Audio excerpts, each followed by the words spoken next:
in the form of facilities and infrastructure. On Wall Street, the Dow by 71 points, the Nasdaq rose 115. More on these stories available at townhall.com. Dennis Prager here for AmFed Coin and Bullion. I've always been a strong believer in precious metals investment, and I've always been fascinated with rare coin collecting. But owning the wrong coins that only make dealers a lot of money can be catastrophic for your investment portfolio. AmFed Coin and Bullion specializes in taking people out of non-performing coin portfolios and turning them into gold, silver, or platinum bullion. They tailor a portfolio based on your goals and not what they want to sell you. You'll never experience scare tactics, misleading hype, or high-pressure sales from owner Nick Grovich and his very knowledgeable staff. They will evaluate your portfolio, show you how your coins have performed, and take the time to educate you on the ugly industry practices so that you can make an informed decision. Smart people can make very bad investments when they're under pressure and lack the facts. Call 800-221-7694. That's 800-221-7694. AmericanFederal.com. Here's the Wall Street Business Report. The stocks are moving further into record territory as investors pour over a mixed batch of earnings reports from big companies. The Dow was up more than 2% today. The Nasdaq Composite was up 0.6%. The S&P 500 up 0.3%. That was a day after setting an all-time high. Spam maker Hormel fell sharply after reporting earnings that fell short of Wall Street's forecast and cutting its outlook for the year. Treasury yields were little changed in the bond market following some mixed reports on the economy. The Dow was up 71 points today to close at 45,636. The Nasdaq gained 115 to 21,705. The S&P 500 added 20 points to 6501. For the Wall Street Business Report, I'm John Scott. News and analysis at townhall.com. On Point Weather is made possible by our friends at Palmetto Citizens Federal Credit Union on 107 The Point. Here's tonight's forecast. Cloudy this evening with a low temperature dipping down to 61. Tomorrow look for more clouds than sunshine. We'll have a slight chance of a shower. The high back up to 87. We are cooler for the weekend. Highs both Saturday and Sunday around 81. And we have a 40% chance of some showers each day. I'm Cal Moss with your On Point local weather. WQXL Columbia, W264DF. Grills, outdoor kitchens, fireplaces. Summer sizzle starts with Bart. This is 107 The Point. This is The Point. Make the point. This is Sports Talk with Phil Kornblut and Chris Bergen. Sports Talk is heard across the state on radio affiliates of the Sports Talk Media Network and is streaming live on SportsTalkSC.com, as well as Twitter, Facebook, and YouTube. The South Carolina Education Lottery lucky number to call in is 888-898-2525. That's 888-898-2525. Now, here are Phil and Chris with tonight's edition of Sports Talk. And welcome into Sports Talk, Sports Talk Media Network on a big Thursday night as Darlington Raceway in Darlington, the pearl of the PD. Indeed. We are here to help kick off festivities for the big weekend racing here at Darlington. You've got, of course, the highlight event, the Cookout Southern 500 on Sunday evening, the first race of the NASCAR Cup playoff series. So we're looking forward to that. We're going to have not a playoff driver, but a NASCAR Cup Series driver joining us a little bit after 7 o'clock. Cole Custer will be with us. Driver of the number 41 machine. Look at you. I'm impressed. The machine. He's the number also 41 machine. Also the Grand Marshal of the Car Hauler Parade, which just got underway and is going to be rolling past here in about 45 minutes or so. And I'm so psyched, Phil. This brings me back to my old radio show here in Florence. We used to come out and we would broadcast live on Thursday from the car hauler parade, the starting point at the Florence Center. Then Friday we would set up about 1,000 yards down to my right from where we are right here to do a live show. And then Saturday morning had a special show at Victory Lane. So it was a big weekend for us. So it's good to be back out here. And you were telling me this is your first outdoor remote at Darlington in Sports Talk history. Yeah. I mean, now I go back to the early 80s when we covered here, and we would come here on a Wednesday, and our network back then, we'd have an RV in the infield next to a telephone pole where we could plug into a phone line, and we did all our work in that RV, all our sportscasts and sports talk in the RV, but then you'd go inside the media center and do the show in there. So this is the first outdoors sports talk here at Darlington. We got a good evening for it. It's overcast, but it's cool. I don't think it's going to rain on us, so we should be good there. For those of you watching on our stream, and we stream on our website, SportsTalkSC.com. We stream on YouTube. We stream on Facebook. If you're watching the stream, you're seeing us right now in front of the museum. We're here in front of the NMPA, National Motorsports Press Association, and Darlington Raceway Stock Car Museum. That's a mouthful. Indeed. But we'll have another camera pointing down Bird Avenue, which is out in front of us, which is Highway 151. That's correct. Bird Avenue, and you'll be able to see the haulers as they come by. Now, they're just leaving Florence Darlington Tech if they're on schedule. With me driving, I could probably be from there to here in about 15 minutes, but it's going to take them a little bit longer. And people are going to be lined up and down the highway, up and down Bird Avenue. I already see people lining up to be able to wave at their favorite hauler driver. That's on the one hand, if you're a single guy, I would think being a NASCAR hauler driver would be a pretty cool life. If you're a married man with a family, you're gone a lot. But that would be very taxing, too. The NASCAR schedule is not easy. No. And this is one of the easier trips, clearly, that they have from Charlotte to here. You have to also factor in trips out to Phoenix, trips out to Los Angeles now, trips to, wherever, Timbuktu almost now. Mexico this past season, they won't be going back there this upcoming year, but nonetheless, there's a lot of driving. Those guys work extremely hard, and this is one of the unique things. I don't know how many racetracks actually have a car hauler parade. Darlington had it for years, and then, of course, COVID hit and everything got kind of shut down. But it's a unique situation. They used to, I don't know if they still do, they used to actually wash the trailers. The fans can come out and they'll open up the backs of the trailers. You can't get in them because obviously they don't want you touching the cars, but you can kind of look inside and see. You could almost eat off the floor of some of these trailers. I mean, they are you picture in your mind what a tractor trailer rig actually looks like. These are much, no offense to, Carolina Freight or whomever. Yeah. But these are extremely nice and extremely well maintained. And so that was always kind of cool to see those. And then, of course, the fans just want to come out here and let rig go by, and then they'll be happy. Yeah. Head on home. Favorite driver. All right, besides all the stuff we've got going on here at Darlington, of course, there's a lot of football, and we're going to keep you informed and in tune with that. We're going to hear from some coordinators tonight. Going to hear from South Carolina's offensive coordinator, Mike Shula. He talked with the media today. Going to hear from Clemson's offensive coordinator, Garrett Riley. He talked to the media the other day. And Brent Pry, the head coach at Virginia Tech, going to hear from him in just a little bit, get his thoughts on what's coming up Sunday in Atlanta between South Carolina and Virginia Tech. Gamecocks are a 10.5-point favorite. And that's still a pretty sizable lean to the Gamecocks by the folks in Las Vegas. I would think the Gamecocks would cover that. Actually, let me rephrase that. They're a 7.5-point favorite. They had opened as a 10-point favorite. I was going to ask, did something happen? Because I looked at it earlier today. You and I were chatting, and you had actually thought maybe they were a 2-touchdown favorite. And I was curious, did somebody get hurt for Virginia Tech we didn't know about? I mean, is Drone still playing? Because that could be the only reason I would think of that the line would shift that much in a 3-hour time frame. But, 7.5-point favorites are the Gamecocks. Yeah, that's just me. That's just me and my bad thinking. So it's a 7.5-point spread. Clemson's still a 3.5-point spread over LSU. By the way, today LSU coach Brian Kelly met with the media not too long ago. They've got a situation there with their starting safety A.J. Halsey, you might or might not recall that he was ejected from the bowl game against Houston.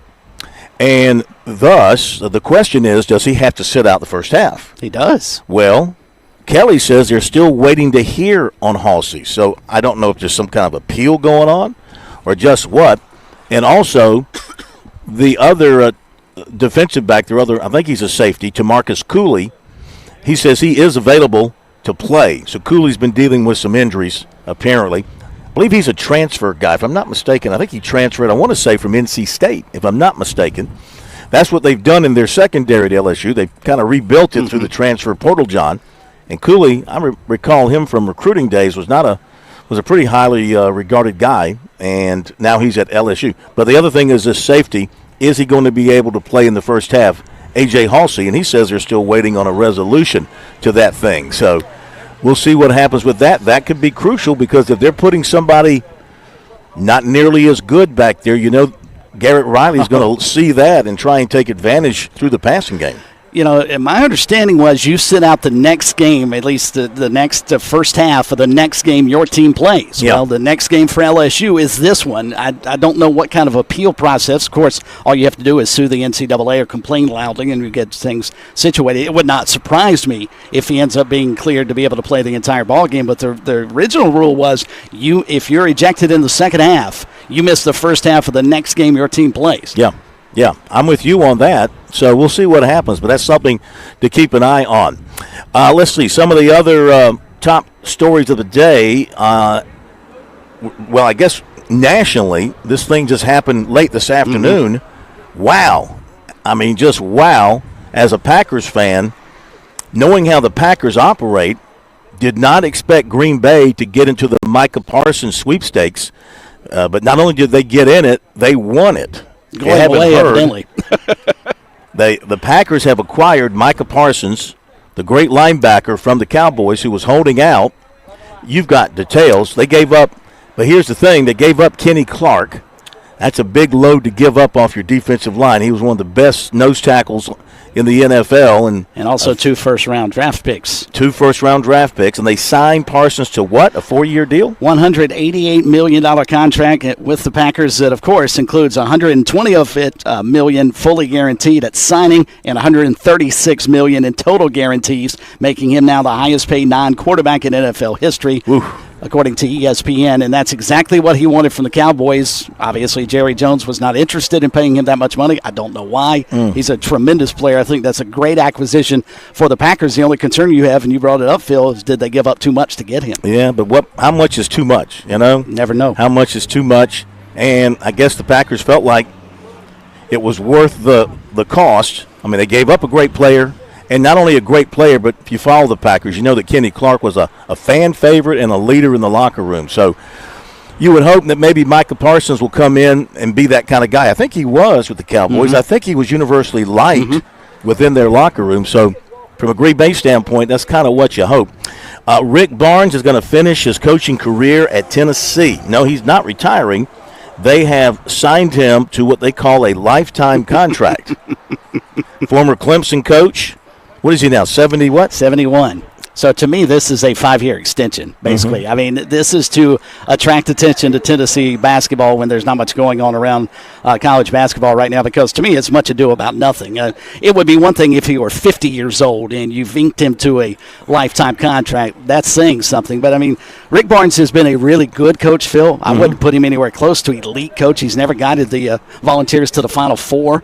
I mean, with the talent he's had over the years and not getting them to the Final Four, I think it's one of the more underwhelming jobs around the country that a coach of his ilk has done, because they've had talent to boot. And so I don't see this being such a big deal. It sounds like a big deal. Hey, we signed him to a lifetime contract. But again, how much longer is he going to coach? Absolutely. He did get Texas to a Final Four, did he not? I believe that's right. With that team was loaded. That team was absolutely loaded. And, of course, I mean, he's been great everywhere he's been, at Providence. Then he comes to Clemson, takes over that program, and gets them to the NCAA tournament almost immediately. So he's obviously a terrific coach. No doubt. And, you're right. I'm sure the Tennessee people, I mean, he's made Tennessee into a power in the SEC and an annual participant in the NCAA tournament, but he hasn't gotten them to the grand stage, which is the Final Four. He did take Texas, as you pointed out, to the Final Four in 2003. Yeah, that team was loaded. Somebody you know, Ethan Vasco, former quarterback at Coastal Carolina, is going to be the starting quarterback at Liberty. About that. Yeah. Went back home to reunite with Jamie Chadwell, so I don't think that's a big surprise, but good for Ethan. And I think Ethan will probably fit that offensive scheme that Jamie Chadwell likes to run, the spread option attack a little bit better than he did more of a pass-oriented attack that Tim Beck wanted to run last year. In 20 games at Coastal, he threw for about 2,900 yards and 21 touchdowns. He began his career at Kansas, so making the move again. He got tired of Coastal beating Kansas, so he said, hey, if we can't beat them, I'll join them. Making the move again. All right. So there you go with some of the top notes of the day. We're going to hit the break here on Sports Talk, and we will be back in just a moment. As a matter of fact, Josh, we can give away those 2 tickets if you want to. They got 2 tickets to the Sunday race and 2 tickets to the truck race on Saturday. What we don't have, however, is a trivia question. Do you have a trivia question, Josh? I sure do. Okay. All right. I don't know it yet, though. I'll have to think of one. Get me a trivia question, and we'll give it away after the break. Be right back. 75 years. One reputation. Too tough to tame. The Lady in Black doesn't care who you are. Rookie or vet. Playoffs favorite or long shot. 75 years of scraped walls, battle scars, and history made the hard way. This Labor Day weekend, be there to write the next chapter of the Cookout Southern 500. NASCAR Playoffs weekend at Darlington Raceway, August 30th and 31st. Get your tickets now at darlingtonraceway.com. In Columbia, South Carolina, game days are our specialty. Whether you're watching the game from inside the stadium or from the big screen at your favorite local spot, the energy remains the same. Craft the perfect fall Saturday in a city where there is plenty of action on and off the field. From tubing and kayaking to Soda City to rooftop restaurants and plenty barbecue. We're ready when you are. Plan your weekend at experiencecolumbiasc.com. Traveling can be the worst, especially when you can't find your favorite show.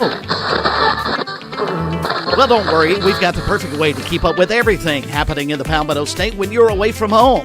Just pull up the Chief Sports app on your mobile device, and you can listen live to Sports Talk. All right, welcome in, everybody. Sports Talk Media Network. So the next time you can't find us on one of our great radio affiliates, just log on to the Chief Sports app, the best way to stay connected with the Sports Talk Media Network.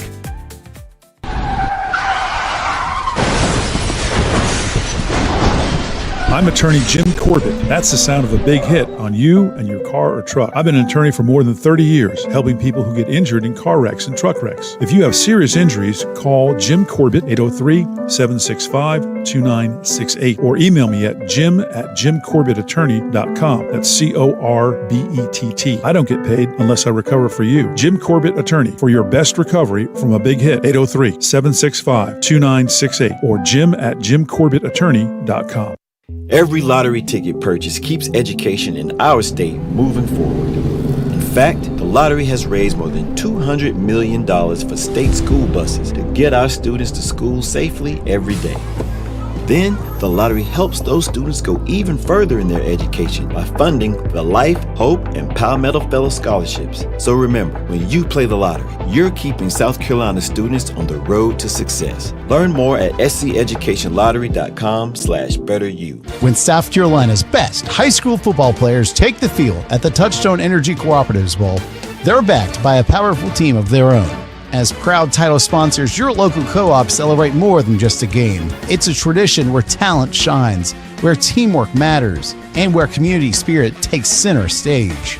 Don't miss the 78th Touchstone Energy Cooperatives Bowl, December 13th at Doug Shaw Memorial Stadium in Myrtle Beach, powered by your electric cooperative. She says we gotta hold on to what we've got. It doesn't make a difference if we make it or not. We got each other, and that's a lot for love. We'll give it a shot. Back we are at Darlington.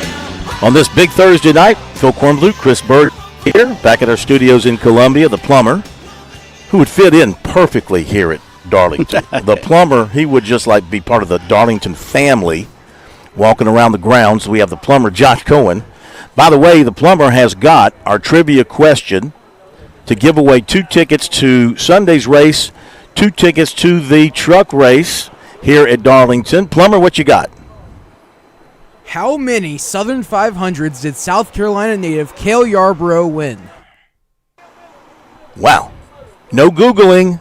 No, if you Google, we will hunt you down. That's right. No Googling. How many Southern 500s, now known as the Cookout Southern 500, how many Southern 500s did the great Cale Yarborough, who was a neighbor of Bergey's in Sardis, how many Southern 500s did the great Cale Yarborough win in his illustrious Hall of Fame career? Phone number 888-898-2525, 888-898-2525. While we wait for the calls to come in, let's listen to Virginia Tech head coach Brent Pry.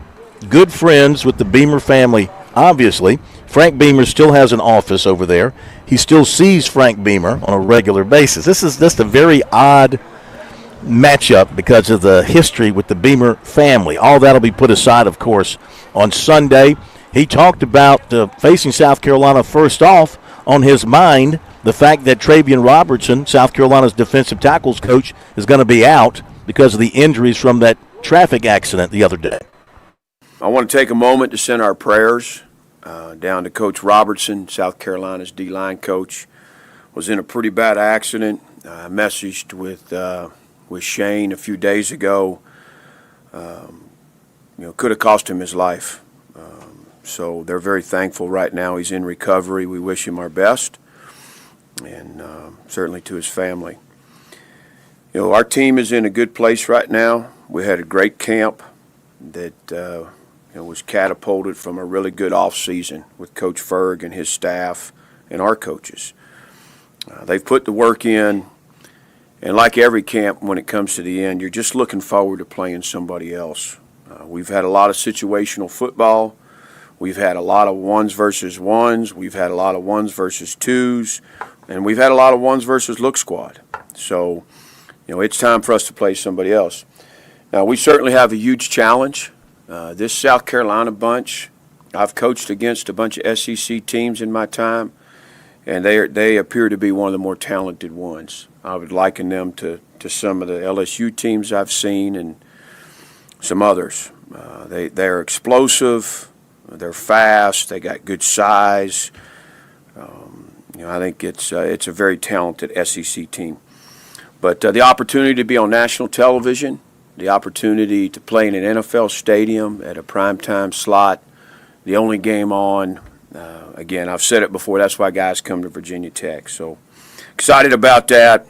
Tremendous respect for Shane Beamer and the job he's done. He's put together a terrific staff and recruited very well, and he has his team positioned to be top 10. So I'm thankful to Aflac Kickoff folks, Gary Stoken and that group for inviting us, giving us the opportunity to play in this game and to play the caliber of opponent in South Carolina.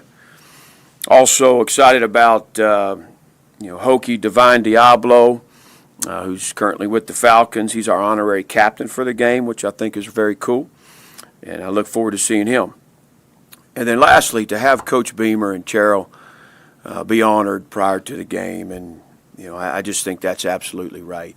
And he's certainly, we all know what he did here in Blacksburg and at Virginia Tech, and it's pretty cool for him and his wife, and for Shane and for Virginia Tech. So I'm excited about the opportunity for us, for our team, and I'll take some questions from there.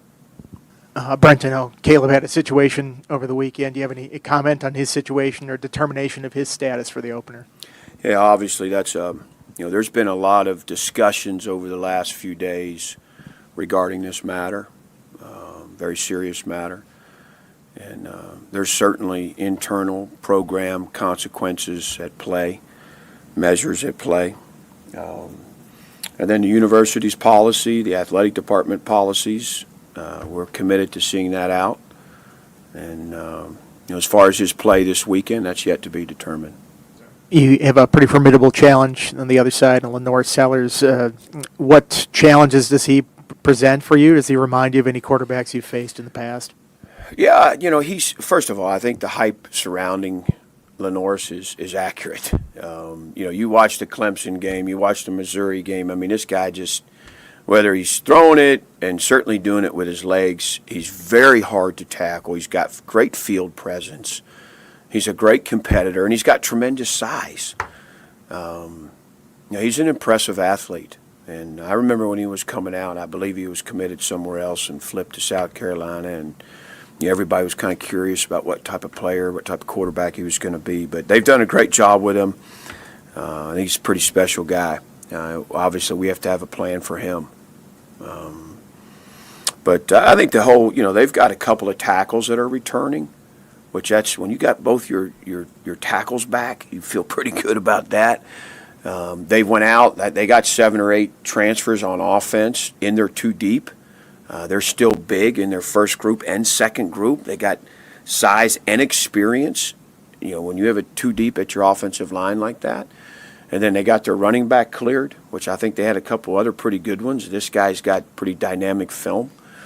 And then they got, Harbor on the outside, who was a national recruit. They've got players everywhere, and they've helped themselves with some good transfers. So I would think their talent level is one of the best in that league. And defensively, everybody talks about Stewart, and rightfully so. You got to have a plan for him. But on the other side, that guy's a pretty good player too. You got to worry about him. So, I think they got their safety. That guy's one of the best I've seen since I've been at Tech on film. This is going to be one of the better teams we've seen, period. So, I can't say enough about, what we're up against with this group. It's a quality group. The slow talking, Brent Pry, good old boy, Virginia Tech guy back home at Virginia Tech, and we'll see. I think people are getting a little antsy around Blacksburg. They want to see a little bit more out of Virginia Tech from what he has done to this point. He has brought in 2 new coordinators, both coming from the pros. One from the NFL last season. The defensive coordinator was in the NFL. Offensive coordinator Philip Montgomery, who was a quarterback back in his day, been around the ACC quite a bit. He comes from the Birmingham Stallions. Oh. So he worked with Skip Holtz. I think they won another championship in that league. They may have. And one thing that Shane Beamer pointed out earlier this week about Virginia Tech, the difference between 6 and 7 and 9 and 3 for them was about 15 points maybe. I mean, they lost a lot of close games. He's got to find a way to start winning those to keep the folks happy in Blacksburg, though. Okay, we'll hit the break. Mike Morgan on the move. Coming up. On Point Weather is made possible by our friends at Palmetto Citizens Federal Credit Union on 107 The Point. Here's tonight's forecast. Cloudy this evening with a low temperature dipping down to 61. Tomorrow, look for more clouds than sunshine. We'll have a slight chance of a shower. The high back up to 87. We are cooler for the weekend. Highs both Saturday and Sunday around 81. And we have a 40% chance of some showers each day. I'm Cal Moss with your On Point local weather.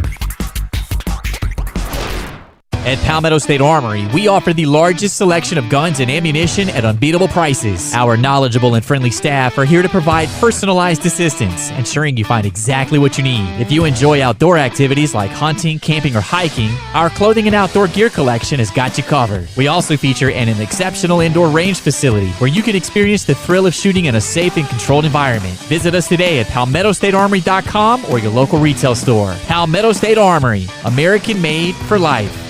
More with SRN News, I'm Keith Peters in Washington. Jim O'Neill, a top deputy to Health Secretary Robert F. Kennedy Jr., will serve as acting director for the Centers for Disease Control and Prevention. That's according to an administration official. White House Press Secretary Caroline Leavitt says CDC Director Susan Monarez was fired by President Trump late Wednesday. Leavitt says Monarez wasn't aligned with the president's mission and refused to resign.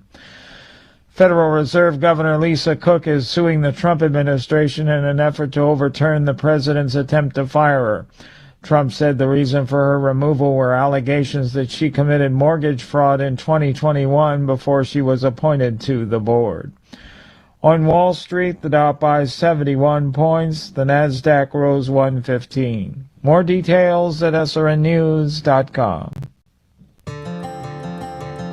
When your pipes panic, Franklin Plumbing and Drain Cleaning steps right in, fast and friendly. Josh and his team aren't just fixing leaks, they're restoring your peace of mind. This is when you're at your most vulnerable. You got a problem, you need a solution. They're not coming out to upsell you or talk you into something new this or new that. You'll appreciate their process. They'll tell you what needs to get done and what it'll cost before they ever even bring in their tools to start the work. They're locally owned, which unfortunately is no longer the norm in the Midlands. Franklin Plumbing and Drain Cleaning will treat every home like their own. They've done work for me, for my brother, countless numbers of Point listeners. Dial 799-2222 or visit franklinplumbing.sc.com and you tell them Kev from the Point sent you. You will experience plumbing that's more than just a fix. It's a solution from people who care about their work and stand by it. When you need them, please don't panic. Just call Franklin Plumbing and Drain Cleaning, 799-2222.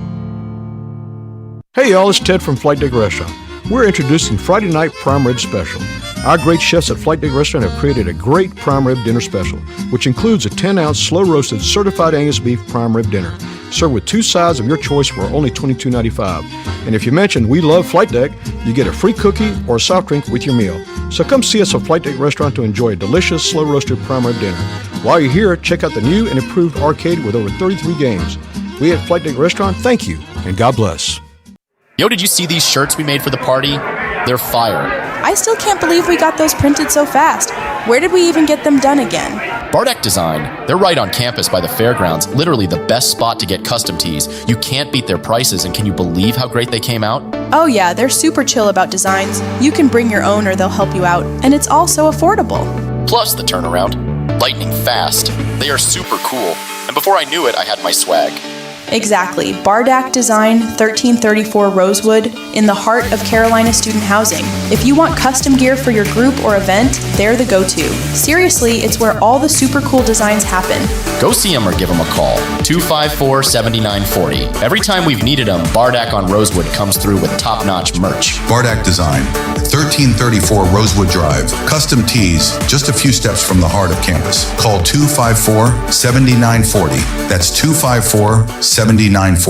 It's painting season in the Midlands, and Southern Palmetto Painting and Renovation sets the tone for inspired living. Watch your home change from ordinary to outstanding with colors that liven every wall and craftsmanship you can trust. Michael and his team are fully licensed, bonded, and insured. They care for every detail inside and out of your home. Let's give your home the style and care it deserves. Call 922-5615. Southern Palmetto Painting and Renovations, where every project reflects pride.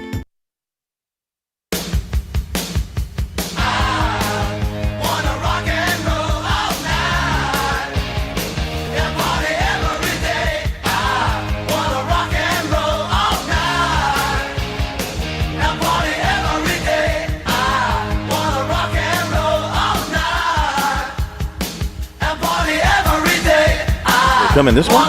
Yeah.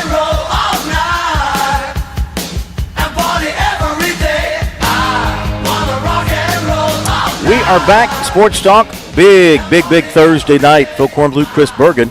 We are parked outside the museum at Darlington, outside the raceway. In just a few minutes, all those beautiful, big, loud haulers are going to be rolling by in front of us on Bird Avenue. Can't wait to smell just the smell of the haulers going by. There's a certain smell that you get around NASCAR.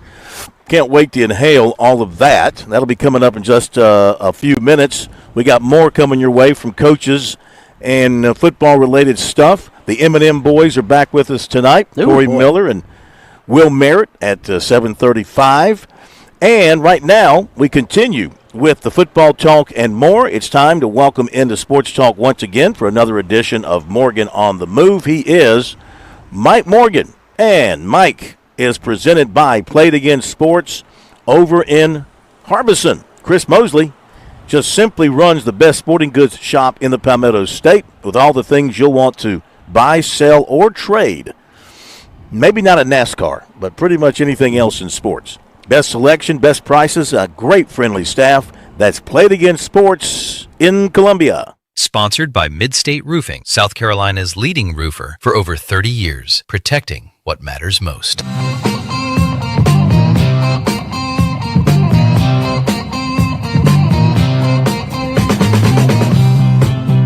Okay, welcome in Mike Morgan. Morgan on the move. Great to have you with us once again, Mike. You ever been to the Darlington Raceway hauler drive-by prior to a race weekend? Just wondering if you've ever done it as a fan, or maybe you've covered it for ESPN. That'd be a big negative. NASCAR, not exactly in my wheelhouse. And P.S., it's football season, so no.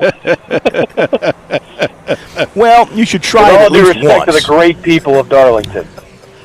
Hey, we just saw the news that Chris Lowe is leaving ESPN. Good friend from up in Rock Hill, long award-winning career as a writer at ESPN, primarily focusing on college sports. And then I would probably go a step deeper and say with a deep focus on college football, great relationship with the coaches, great insight, great contacts. Your thoughts on seeing him leave the organization? I'll be honest with you. I've been on the road today getting ready for a game at Baylor tomorrow against Auburn, so I didn't catch that news, but I've always liked his work. I've always thought that he's one of the better writers covering college football. We've lost a lot of good ones lately. You know, Tony Barnhart is doing his farewell tour after covering it for 50 years, and a number of the other guys have kind of been squeezed out. You know, there's kind of been a paradigm shift in how that is covered. It's made way for the podcast guys, the streamer guys. But Lowe has always been good. He's always broken a lot of news. He's always been very well entrenched in SEC stuff, that's for sure. So I wish him well, whatever he winds up doing. Yeah. All right, to the football, and I know you're anxious, excited to get things underway tomorrow night. You got a pretty decent one to open things up with. What are you thinking about the contest you're going to be calling tomorrow night? Very intriguing and very scary for whoever loses the game. The winner will probably be instantly in the top 25 the next week, and people will be talking about, depending on how well they look, if Auburn wins it, oh, look out. Hugh Freeze has his quarterback now. They're ready. They've got one of the best wide receiving cores in the country, certainly. And the narrative will become, this is the year that Auburn breaks through, because they have not been good now for the last 4 or 5 years. Conversely, Baylor, it wasn't that long ago, Dave Aranda won the Big 12. And last year they won 6 in a row. Would have been 7 had they not given up a Hail Mary to Shedeur Sanders in Colorado. So they were one of the hottest teams in the country last year. They returned their top quarterback, Sawyer Robertson, who's a guy that was a Mike Leach recruit at Mississippi State. He was a guy that the Pirate was high on. He played really well last year. He's a guy that is a difference maker, and they've got their top running back as well. I think where Auburn hopes to have an advantage is on the line of scrimmage. That's typically where you expect an SEC program to have one. But I don't know. I mean, I think there's a big feeling of doubt on both sides as to who's going to be the team that prevails. I think it's about a 2.5-point spread the last time I checked, with Auburn favored. But if Auburn loses the game, you just know that fan base, it's going to get toxic in a hurry on the Plains. So they better put their best foot forward tomorrow night. Mike, we talked about this with you last week. It was about this time when the FCC announced it was going to 9 conference games starting next season, and I asked you if you thought, some of these type ball games might go away a couple of weeks back, and now we figured out, no, one of them has got to stay, especially if you're Auburn, because your in-state rival is in the conference. Do the teams like Auburn, maybe Texas A&M, who already have a conference rival inside the league, do they play, if they're going to play a Power 4 team, which they'll have to, do you think it's always going to be the season opener so you've got time to respond? That's a good question. I don't know if it's always going to be the season opener. I think that's probably the most logical place to put it, because I think a lot of coaches want to just go into the conference season and just go 1 through 9, back to back to back. So probably the most logical place is the opener. I think you're right on that. But to the bigger point of will these games go away? I don't think so. I just think that with an expanded playoff, you don't have an excuse to just schedule what would now be 3 cupcakes instead of 4. You don't need to do that. Challenge yourself. You can take a couple losses and still play for a title. You can take a couple losses and still win your conference championship game. Fans don't want to pay their hard-earned money to see a number of East Tennessee States and Western Kentucky's on there. They want to see games like this. And if you win them, it's the best thing ever. And if you lose them, well, it stings, but that's all part of competing. Yeah.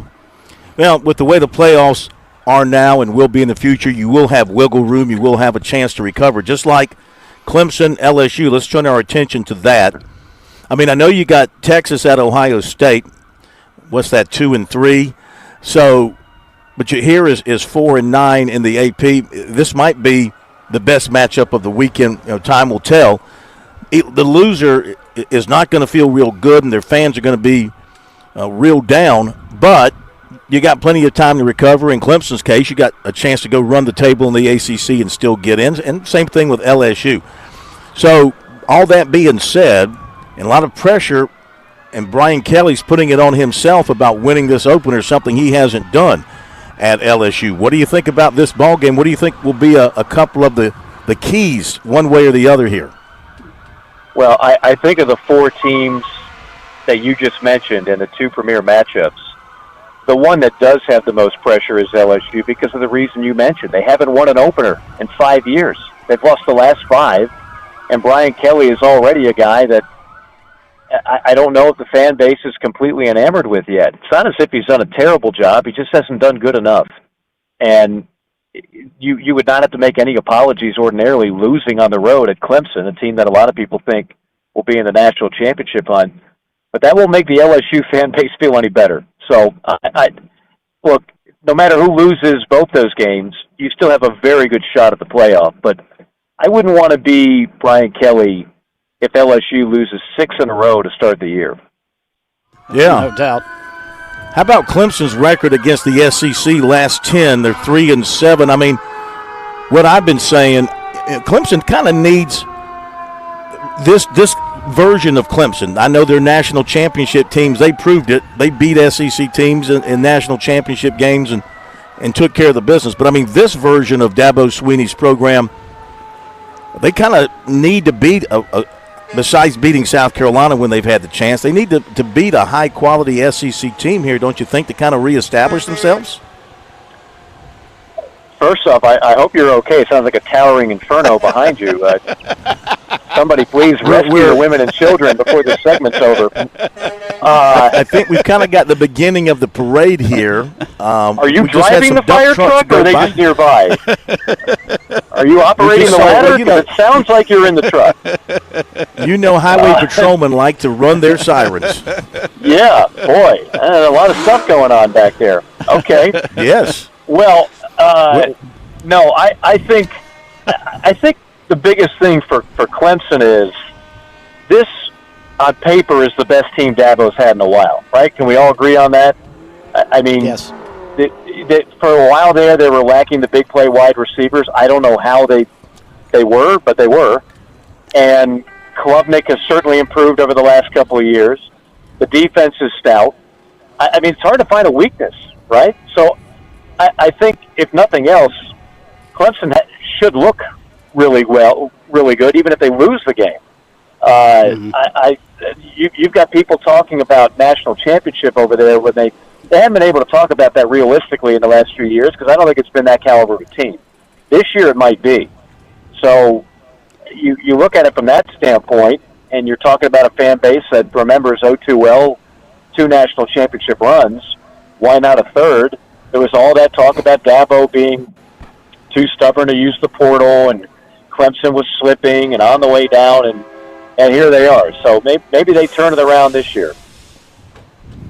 Let's go to South Carolina, Virginia Tech, another crossover matchup between the SEC and ACC. The Gamecocks are now a 7.5-point favorite. And, listen, Shane Beamer's been living it up in the offseason. He's been heavily promoting this team. They've been getting the love from all the national people around the country. The votes came in. They're ranked as high as number 13. So the expectation level has grown tremendously for this team. In your eyes, based on what you know, are they capable of living up to those expectations and not falling flat on the face? Well, I prefer that lead-in question to the one you asked me a couple weeks ago. You think they'll go 12-0? That was actually your question.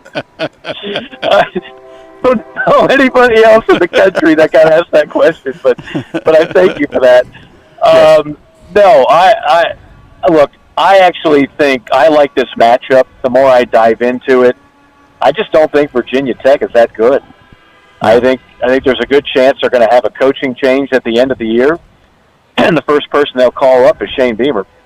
I think Carolina is a double-digit win in that game. I don't see the mismatch anywhere for Virginia Tech. I don't know what they do well that's really going to pay off in that matchup. I think Carolina's better on the line of scrimmage, better at quarterback, and better on defense. So I don't think this should be one that's truly a final possession type of game. Mike, would he take that job if he's offered? Do you think Shane Beamer goes home if that's the case? No, I don't. I just don't see it. I think he's very happy. He doesn't need to live in his dad's shadow. He's created his own thing in Columbia. Mm-hmm. So I tend to think not. Yeah. Hey, did you see where Dawn Guys, Staley put out said that fire, please? I can't do this segment any longer. Go put out the fire. We are in the heartland of NASCAR, my man. You got to love the noise. I can smell the fumes coming off these trucks real quick. Dawn Staley said on a podcast that she would have taken the Knicks job if it had been offered to her. Okay. Your thoughts? I mean, it would be historical if she got it. So I can't say that I'm shocked, and the NBA can always outpay any college for a basketball job. So no, that wouldn't have shocked me if that came to fruition. Yeah. What's your hangout spot in Waco? Well, we're in Austin tonight, so we're going to a nice steakhouse tonight called Three Forks, courtesy of our stat man extraordinaire, Dr. something or other. Can't mention his name. He prefers to be anonymous. But the drive to Waco will be tomorrow. Yeah. The better choices to hang out will be tonight in Austin. There goes the 48 hauler. Mm-hmm. The 48 hauler just went by. All right. Guys, it's been a pleasure. Hey, Take care. If you're going to a place called Three Forks, do you know which fork to use? Phil, he's gone. He said he was walking into restaurants. I don't care. Here goes the Napa hauler. There it is. That's the one. There's the number 9. There it is. There's the number 9. It's Phil. Your camera's pointed up towards the sky. Oh, all I see is impending doom. How about right there? You see them now? Now I see the concrete. Yeah, no. You see the concrete? No, that's good. That's good. Yeah, the problem is they're not coming by in front of us. They pulled a 180 on us. We figured for sure they'd come down the highway, which made sense. Yeah. Instead, they've taken them the back roads around Darlington. What street is this they're coming off of? That's a good question. There's a 24. I love these haulers, man. They would have evidently, I'm guessing they may have gone partly through downtown Darlington and then come up this way. Mm-hmm. So that's disappointing from our vantage point. I'm sure the fans don't care, though. Well, you know what? We should have set up down there, but nobody told us that they were. We know them. They did not advise us as to the route. Here comes a number 5 hauler. Yeah, you're right. Those haulers, pristine, you can eat off those things, right? You really could. Pristine. Yeah, if you could wipe the gnats off of them, the dead flies Shall and everything else. Shall we give out the trivia question one more time? Do it. All right. How many? I forgot it already. Let me pull it back up. How many wins for Cale Yarborough in the Southern 500? Perfect. Yeah. Yeah. You want to hit the break, and we'll come back and try and give those away? Sounds like a plan.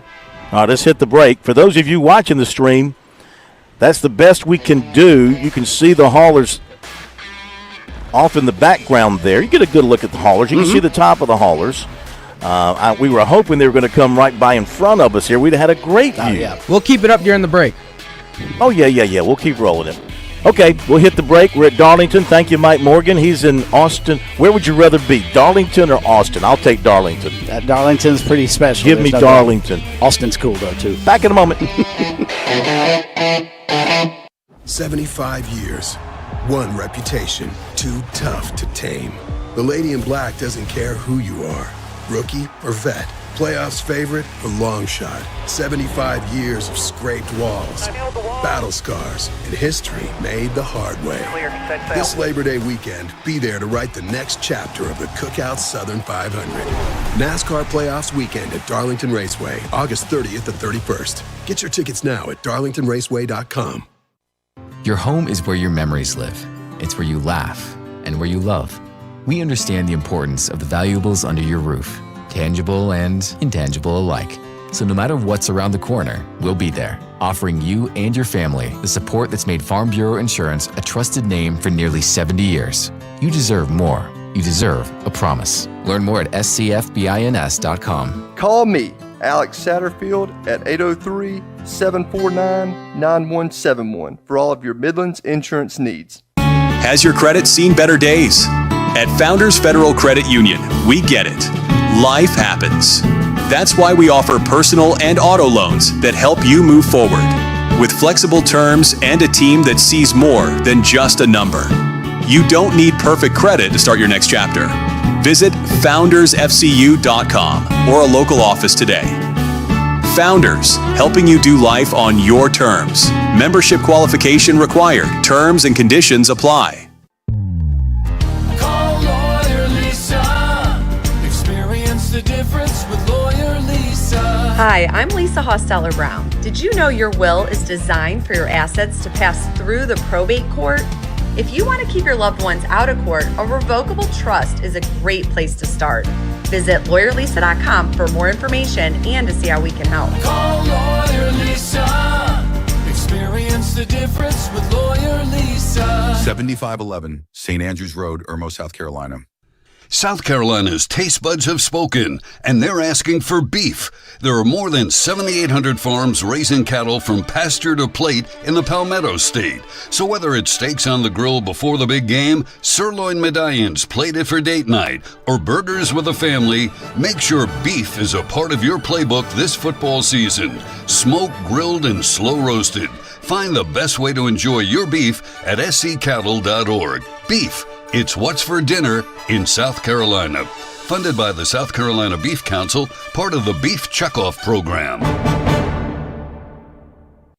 Straight Up Sports is simply all sports, all the time. Straight Up Sports is a collection of retired and award-winning sports writers and sports broadcasters from around South Carolina. Like Bob Gillespie from the State Newspaper, Scott Kiefer from the Greenville News, and Mark Sturgis from ESPN Upstate. Straight Up Sports is about the stories, just like the days gone by with no editors nor managers involved. Check us out on Facebook or Twitter or online at straightupsports.net.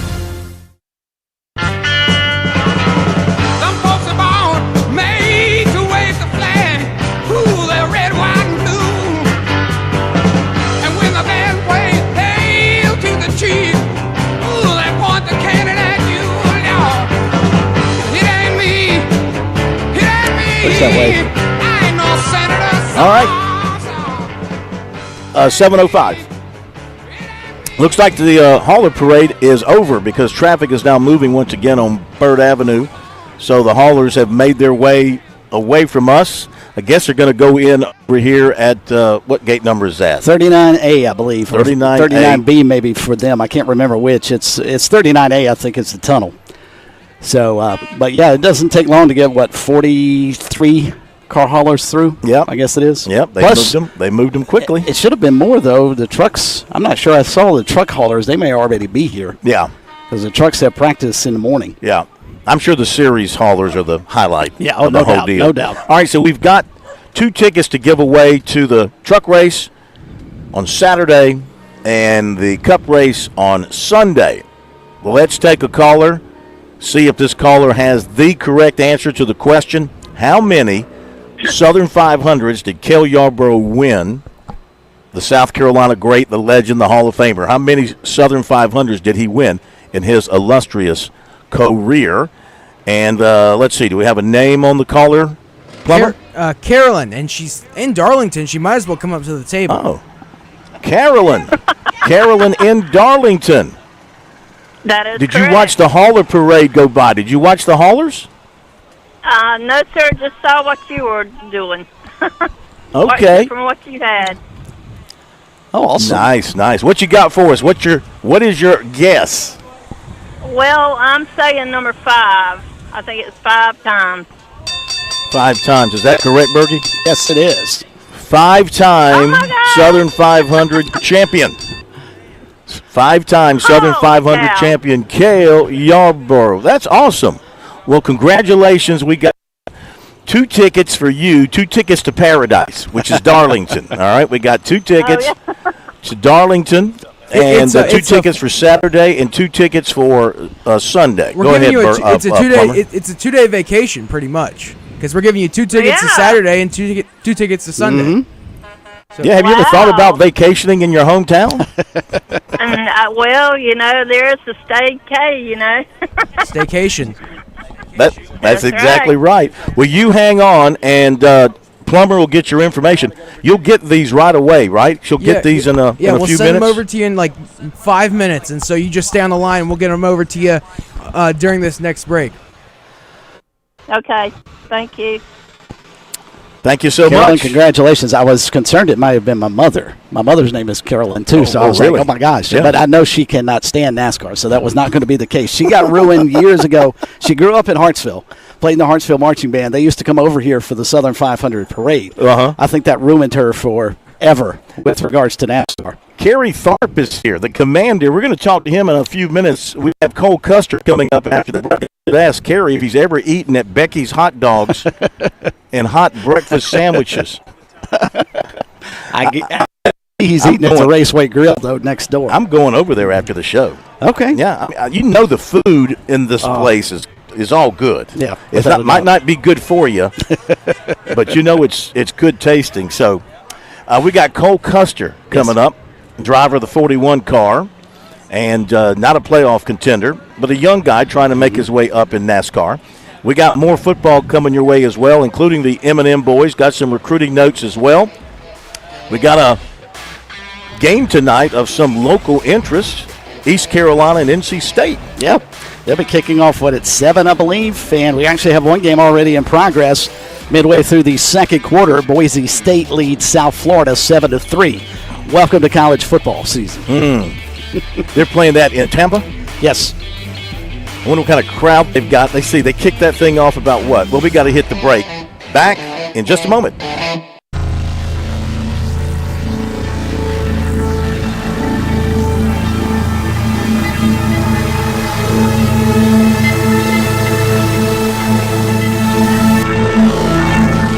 WQXL Columbia, W264DF. Grills, outdoor kitchens, fireplaces. Summer sizzle starts with Bart. This is 107 The Point. News this hour from Town Hall. I'm Keith Peters in Washington. President Trump is proposing a pre-midterm Republican convention next year. White House correspondent Greg Clugston reports. The president posted online that he's thinking of recommending a national convention to the Republican Party just prior to next November's midterm elections. Conventions are typically held during presidential election years so that parties can formally nominate candidates following state primaries. Donald Trump's proposal comes a day after Axios reported that senior Democrats were considering holding their own national convention before the 2026 midterms. Greg Clugston, Washington. White House Press Secretary Caroline Leavitt says the Federal Reserve Governor Lisa Cook has sued the Trump administration in an effort to overturn the president's attempt to fire her. I believe she just filed a lawsuit today, and Mr. Pulte has deferred those allegations over to the Department of Justice to investigate them.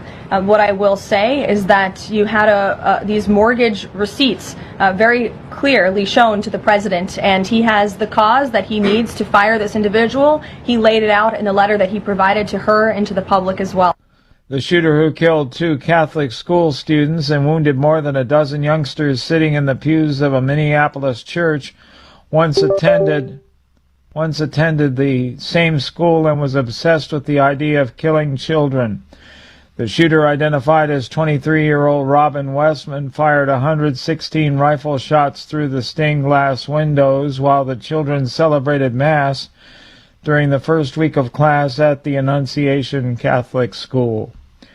On Wall Street, the Dow up by 71 points, the Nasdaq rose 115, the S&P advanced 20. More at townhall.com.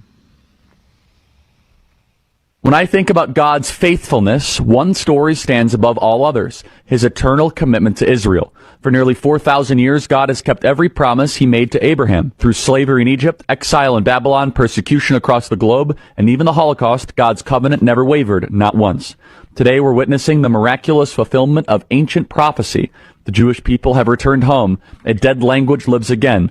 The desert blooms just as the Bible promised. This is God's faithfulness in action. As Christians, when we support Israel, we're acknowledging that God's character never changes and his promises endure. His love remains constant, and by his faithfulness, we are unified with him and his faithfulness. I partner with the International Fellowship of Christians and Jews because they understand this sacred calling. For over 40 years, they've served Israel's most vulnerable with unwavering dedication. Let's be unified together in recognizing God's faithfulness by supporting his chosen people. To learn more, visit ifcj.org. That is ifcj.org. The gun used in the lynching of 14-year-old Emmett Till is now on display for the public to see 70 years after the killing. Details from correspondent Bernie Bennett. The Mississippi Department of Archives and History unveiled a .45 caliber pistol and its holster during a news conference Thursday, which is the 70th anniversary of Till's murder. The gun belonged to John William J.W. Milam, who, alongside Roy Bryant, abducted Till from his great-uncle's home on August 28, 1955. Till's body was later found in the Tallahatchie River. Bryant and Milam were charged with Till's murder, but they were acquitted. I'm Bernie Bennett. The Treasury Department wants U.S. financial institutions to monitor for suspected Chinese money laundering networks handling funds that are used to fuel the flood of fentanyl across American communities. An advisory Thursday highlights how such operations are working with Mexican drug cartels. News and analysis at townhall.com. From Washington, I'm Keith Peters. On Point Weather is made possible by our friends at Palmetto Citizens Federal Credit Union on 107 The Point. Here's tonight's forecast. Cloudy this evening with a low temperature dipping down to 61. Tomorrow, look for more clouds than sunshine. We'll have a slight chance of a shower. The high back up to 87.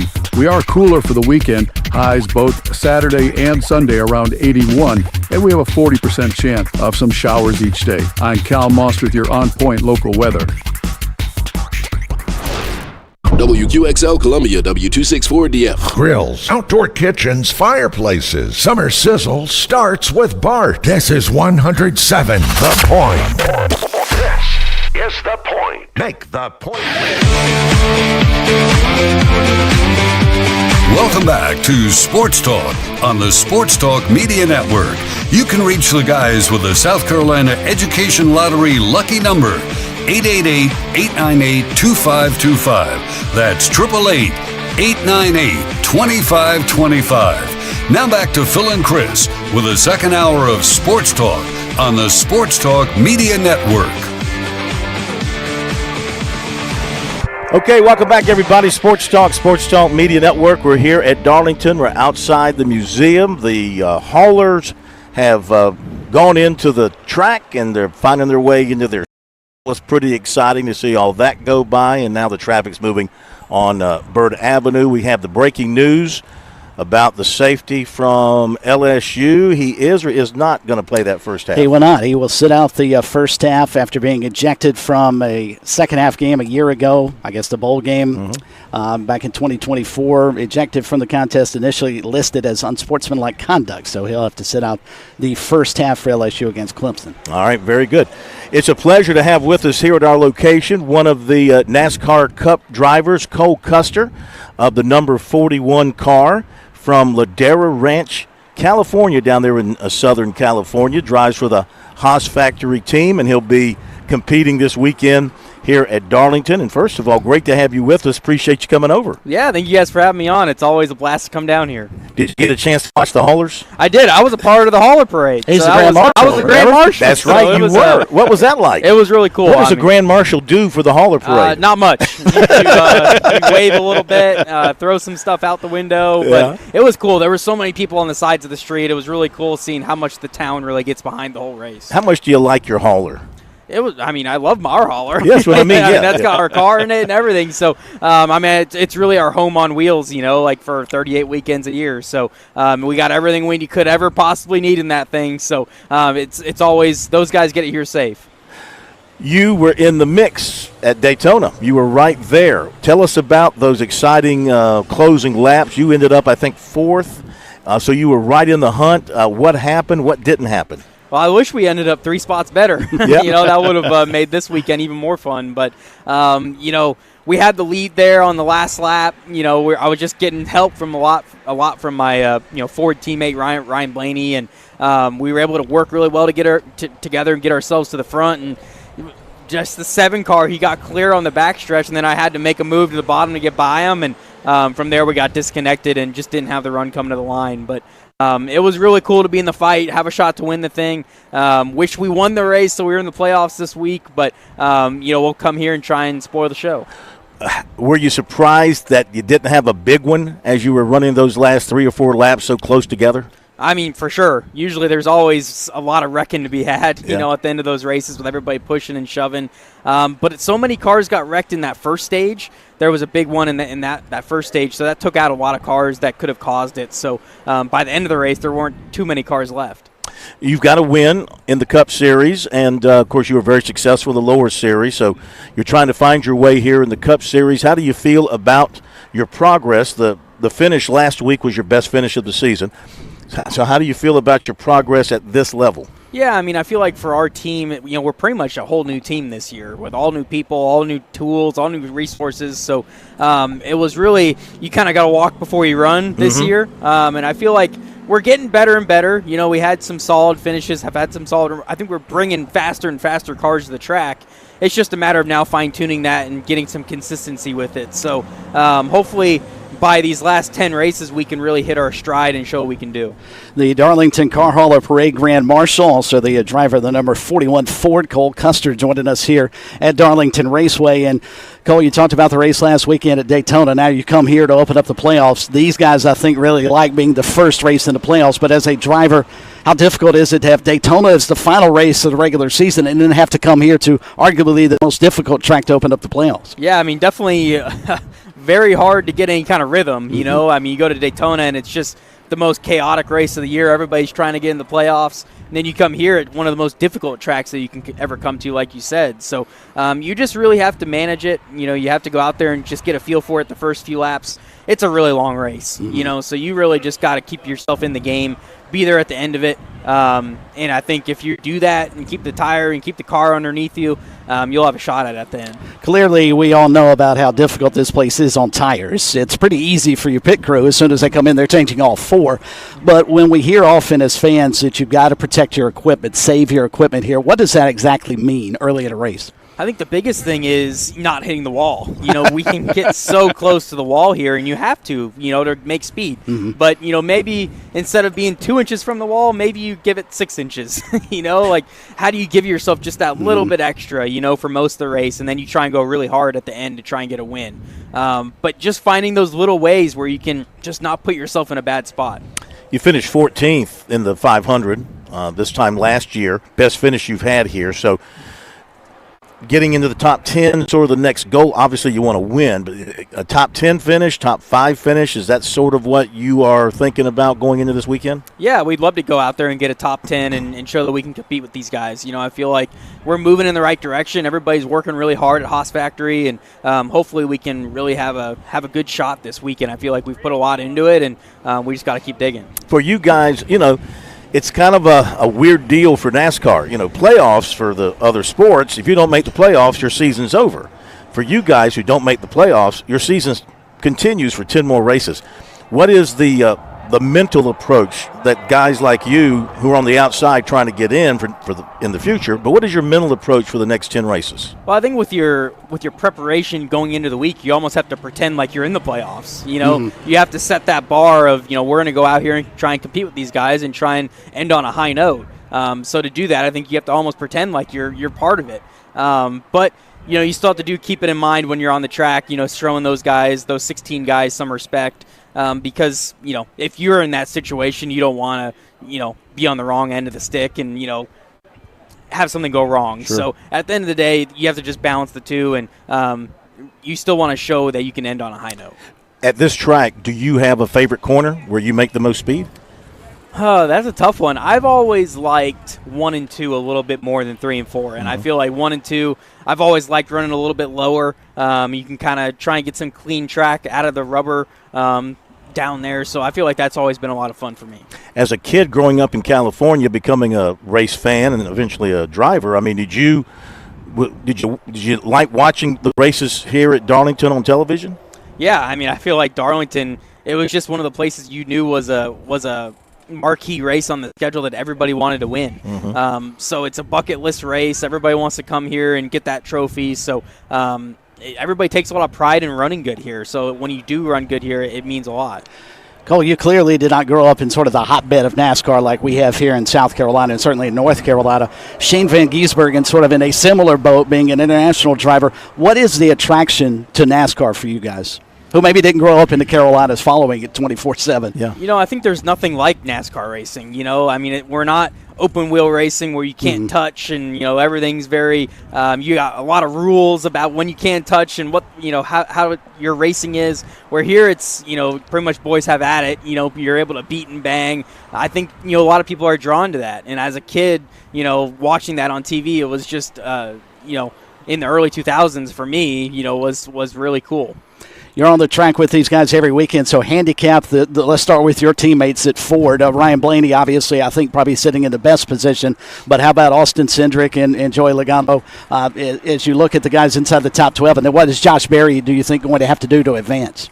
Yeah, I mean, this first round, the key to the playoffs, you obviously have to be fast, but a lot of guys will go out there and they'll try too hard. I think you go to this race, it's the first race of the year, and you can really – first race of the playoffs, and you can really get yourself in some trouble here. If you hit the wall stage 1 or you take yourself out of the game early, I mean, you're going to put yourself in a hole for the playoffs. So really still staying smart and really being good on pit road, not having any penalties. That's kind of the name of the game, I think, this first round, and trying to just trying not to be one of the guys who takes themselves out of the game. So, again, we know all you guys who are not in the playoffs are going to run as hard as you can. You want to get the win or a great finish and get the win. Does NASCAR, however, do they say anything to you guys about don't mess up the playoff guys? If something's happening with the playoff guys, maybe, go low, go high, get out of their way. Is that something that they mention to you, or it's like, boys, just go do what you normally do? No, NASCAR, I mean, they let us do what we need to do. I mean, I think for us as drivers, it's just kind of that unwritten rule of, you got to race them hard, but don't do anything that's going to cost them their race a lot of the time, or don't try to. Yeah. Just because, if I'm in that situation next year, I don't want somebody who's outside the playoffs taking me out of a race. So, you just kind of try and keep that in mind. You still got to go out there and race hard and try and get the best finish you can and try and win. But I think if you can, you try and maybe cut them a little bit of a break. Have you got any real enemies out there? Have you had any fights with any other drivers at garage, or anything happen on a track that's carried over? Nothing crazy this year. You don't look like the kind of guy that would go up and slug somebody. I've had whatever run-ins in the past in other series, but I've tried to stay out of that and just try to focus on ourselves. I think for us, it's all about trying to get better and better and building our team better and better, and that's what we're focused on. Do you think you have the best name in NASCAR? I've heard that before, but it's I cool. don't claim that, Yeah. but I have heard that from a few people, yeah. Are you related to the general? Long-lost cousins. Oh, yeah, seriously? My grandpa did a big, family tree thing, and it's some cousin far off somehow, but yeah, he is on there somehow. That's awesome. Hey, thanks for coming over. Yeah, thank you Appreciate guys for it. having me. Absolutely. Good luck this weekend. Have a great weekend and a great run on Sunday. Yeah, thank you guys for having me. This Thanks, is Cole. one of the best races on the schedule, so we look forward to it. Thank you so much. That's Cole Custer, driver number 41 Ford, and wish him all the best this weekend and good luck at Darlington on Sunday afternoon. And the commander, Kerry Let's see if we Tharp, can is get the here. mayor of Darlington over here, the unofficial mayor of Darlington. He's more than a mayor. He's. Let's go to the break, and we'll get the commander to come over here. He'll want to talk some football. Oh, absolutely. He knows. No doubt. He'll talk football. He's got his thoughts on football for sure. He'll be pulling for his Gamecocks, I'm sure. Maybe a little bit for his. Is he more of a Kentucky fan or a Louisville fan? I think he's more of a Louisville fan. I think that's the case. Even though he went to Western Kentucky, Right. I think he's got some Louisville following in him. All right, we'll do that after the break, and the M&M boys coming up at the bottom of the hour. Will Merritt, Corey Miller, looking forward to talking with them. We'll be back from Darlington in a moment.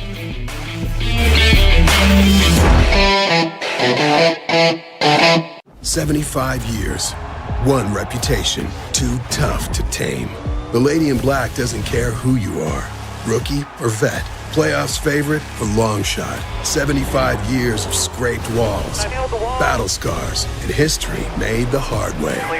This Labor Day weekend, be there to write the next chapter of the Cookout Southern 500. NASCAR Playoffs Weekend at Darlington Raceway, August 30th and 31st. Get your tickets now at darlingtonraceway.com. You were always more than my mom. You were my role model, my best friend, and biggest supporter. You filled my days with unconditional love, and you also prepared for the day when you couldn't be here. Because of the woman you were back then, I'm able to be the woman I am now. Your planning made this moment possible. Set your family up for life. Southern Farm Bureau Life Insurance. Your friends for life. Life insurance isn't for you. It's for those you love the most. For a complete insurance review, call Buddy Bridges in Lawrence County at 864-923-2174, serving Lawrence, Clinton, and the shores of Lake Greenwood. Southern Farm Bureau Life Insurance Company, Jackson, Mississippi. Not licensed to do business in all 50 states. This is Larry Leitner, owner and founder of Midstate Roofing, and for nearly 30 years, we've continued to be the proven leader in the roofing and waterproofing industry. Midstate Roofing's proven history is your assurance that our professionals at Midstate Roofing will provide the proper advice, service, and results to the needs of your facility in a manner both safe and pleasing to your operation. From high-rise to hospitals, manufacturing to industrial, Midstate Roofing designs and installs bonded systems with a protective guarantee that will keep your operation dry and running long into the future. 24 hours a day, 7 days a week. And this is Blake Leitner, reminding you to protect that roof with a maintenance contract. Call me today at 803-356-1919 or online at midstateroofing.com. That's midstateroofing.com. You'll speak to an on-call technician after hours or a Midstate Roofing staff member during hours at 803-356-1919 or online at midstateroofing.com. And as always, tell them Midstate Twins. If you have a leak, let Midstate Roofing take a peek. You've put in the work for your education. The extra early, extra late, extra work. That's because you understand education opens doors to better pay, better opportunities, and a better you. Being educated about playing the lottery is no different. It helps you be a better player, one who knows when to play and when to take a rain check. The lottery's a game, so let's keep it fun. Learn more at sceducationlottery.com/betteryou.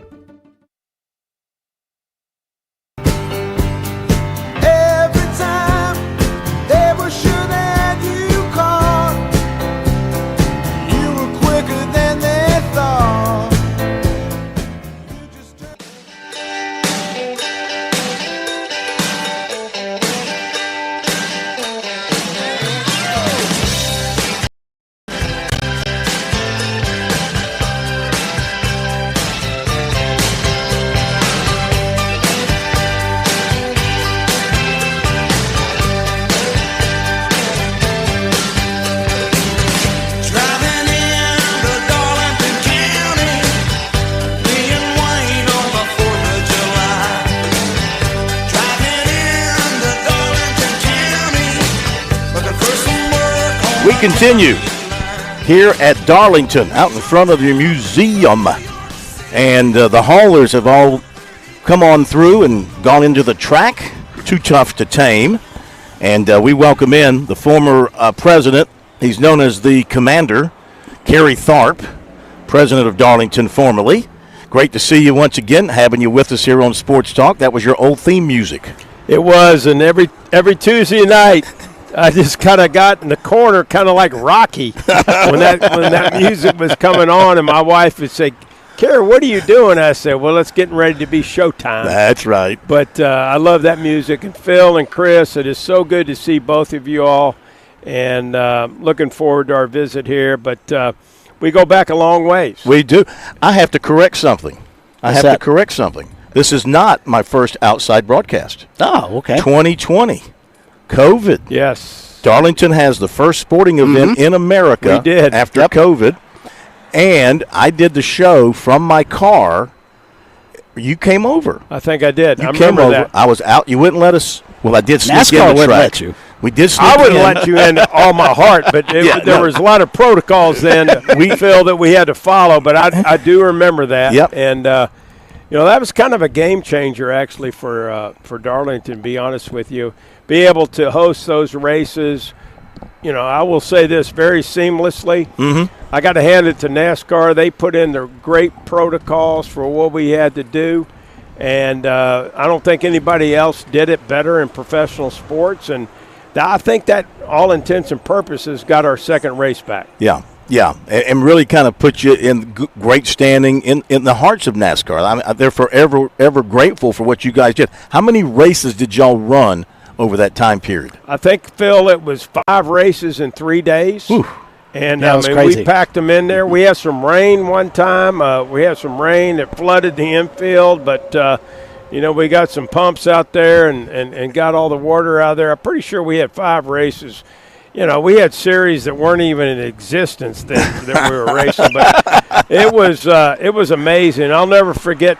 Kevin Harvick won the first Cup race coming back when there was no fans in the stands. He got out. He did his burnout, and he looked around. There's nobody there, and it was so eerie. Yeah. And I used to tell people this, and I know I've told you guys this. It was a lot easier putting on a race with 60,000 people than one with no people. Yeah. There were just so many protocols that we had to follow, and rightfully so. We had to do that, but that was something I'll never forget. Yeah, it was something else. Let's shift gears. I know you're a huge football fan. Football is here. And what are you thinking? What are you thinking Gamecock-wise this year? You're still a big Gamecock fan. Oh, yes, huge Gamecock fan. I really think a lot of Coach Beamer. Keep in touch with him quite frequently. He's been very nice to me. And I tell you what, I think they got some players. I really do. I mean, you know this, Phil. You know this, Chris. You got to have some Jimmy and Joes to be able to, some dudes to compete. And, I look at their roster, and it seems like that they have that. And I think the most important part of that team is that quarterback. And, that young man from South Florence is a special player. And I'm optimistic that they're going to have a big year. And I'm not saying I'm cautiously optimistic. I'm optimistic. And to get the running back declared eligible, I understand he's a really good player. Obviously the schedule is what it is, but I got a lot of faith in them. And I tell you, I think it's going to be a great year for the state. I mean, I think Clemson's going to have a fantastic football team. You think they beat LSU? I do. You do? I do think they beat LSU. I look at LSU's season opening record over the last 5 years. It's 0-5. Yeah. And I think it's going to be an 0-6 Hello. come midnight Saturday night when they go into the real Death Valley. You sound like a Clemson fan now. I'm not saying that I'm totally there, but I think Clemson's got a very good football team. Well, and the problem for LSU is Joe Burrow and Jamar Chase aren't walking through that door. Exactly, I mean, I think that's a great game. I mean, The opening weekend is unbelievable. Special. We got Texas at Ohio State, and you got other great games going on. But I think college football got here quick. And it goes quick. It goes quick. Yep. And, Phil, it has changed so much. Well, I was going to ask For you. the days that you and you call me on my SID phone there about 5 o'clock every day. 777-5204. I remember that now. I used to try to block you, but I couldn't block you back in the day. You didn't have that kind of electronics back then. But, yeah, it has changed a whole lot. But I also changed my. No, it was me. No, I know your number, Phil. I know how to get a hold of you and Chris. Tell me about life at Darlington Country Club. Well, I tell you, Darlington Country Club is a hidden jewel. Yeah. In fact, we're going to get you guys out there this fall. Oh, you don't know that yet, but I'm going to invite you out there this fall to do a show. Yep. And it is really kind of done a 360. Timmy and Nancy Huntley, who are from Darlington, bought the club about 6 years ago and kind of resurrected it. Last weekend, we had the 61st annual Southern 500 Invitational. We had 108 players from across the state, the region. We had players from Warner Robins, Georgia. We had 3 or 4 players from Nashville and Florida. We had a great finish there. John Weiss Jr., who's one of the best amateurs in the state, defeated Jamie Stanley from Darlington, who's won the tournament 9 times. Wow. Right now we have a big tournament going on. It's the Nucor charity tournament. Nucor is probably one of the biggest employers in the county, and we had we're going to have 250 golfers playing out there today and tomorrow. We got a big tournament coming up on September 11th, and so I think a lot of good things are happening at the country club. And like I said, I'm going to have you guys out there, and it's going to be pretty special. You don't have to ask me but once. No, I know that, Phil. And I will be there. I play golf with you too, Phil. Yes. We have a lot of golf balls. We'll have some rangers out there on the course to make sure that you don't go out of bounds and then inbound. Yeah, you'll like this. So you know Dr. John Moore. Oh, I do very well. So after the Beamer golf outing back in July, birdies for Beamer. Birdies with Beamer. Mm-hmm. Yep. And we played that out at Cobblestone. Right. So we're getting ready to leave after the press conference, and Steve Fink says, anybody want any golf balls? And my ears perked up. Yeah.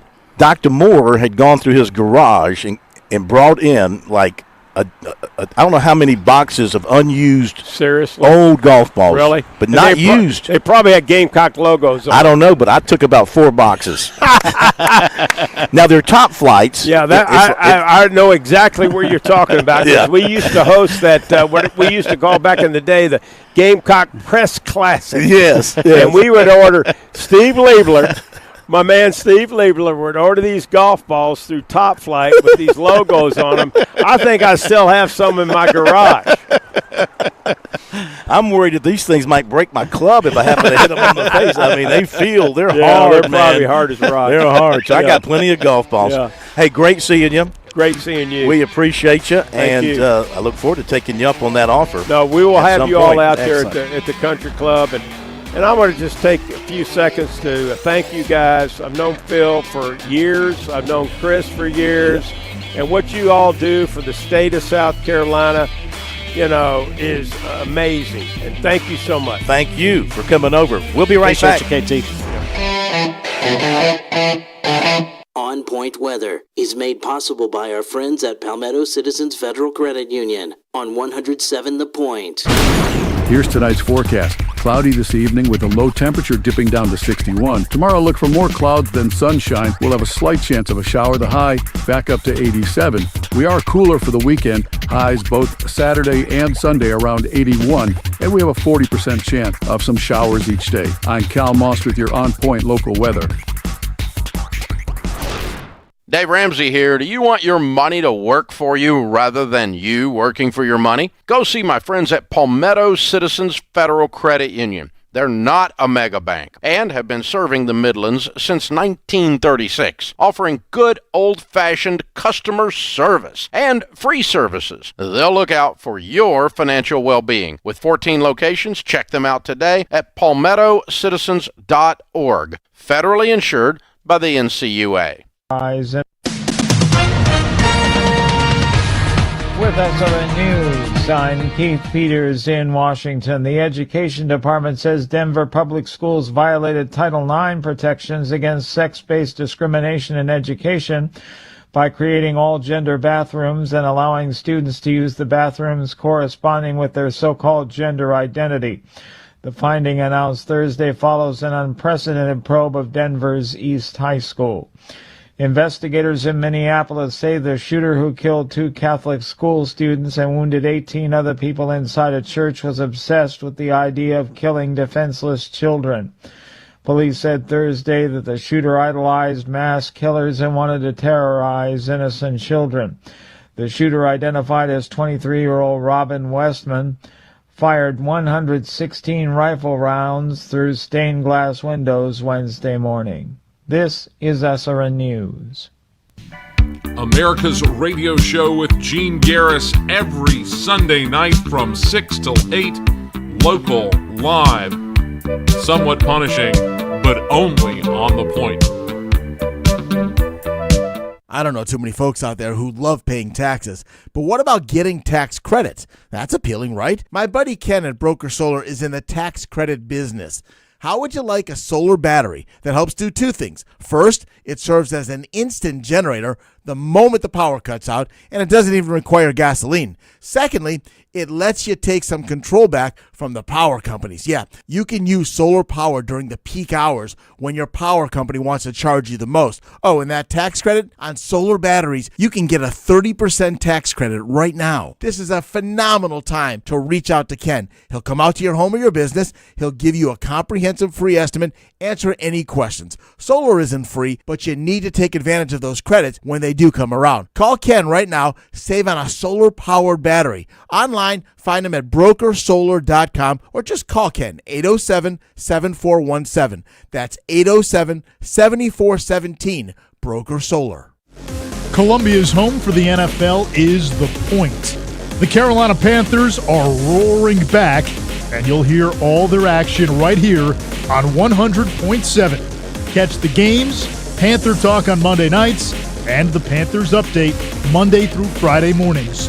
All here on Columbia's local talk radio experience, your NFL home of the Carolina Panthers. 100.7 The Point. If you've never had genuine Wagyu or Hereford steaks and burgers, you don't know what you're missing. Time to order the best of the best from HandJCattle.com. These are local farmers in Saluda where tradition meets quality. The best quality beef and a discount for Point listeners. Enter keyword The Point as one word and get 10% off, plus free delivery in Lexington and Richland County orders of $50 or more. It's cooked in season over at HandJCattle.com. Hello, this is Stacy Huff, host of Huff Nation Sports Zone, each and every Saturday, 10 to 11 a.m. right here on 100.7 FM, The Point, and also 1470 a.m. It'll be a fun trip around the world of sports. Huff Nation Sports Zone, check it out. Do you crave growth for your business? That's where The Point comes in. Fran Halloran here. Kevin Cohen and the other local hosts like me have worked to create a space where listeners transform into family. Are you a local business aiming for the stars? You need to get with Kevin and let him help create an individualized blueprint for your growth using the influential stage of The Point Radio. Reach out directly at 563-8558. Teaming with The Point, make this year extraordinary.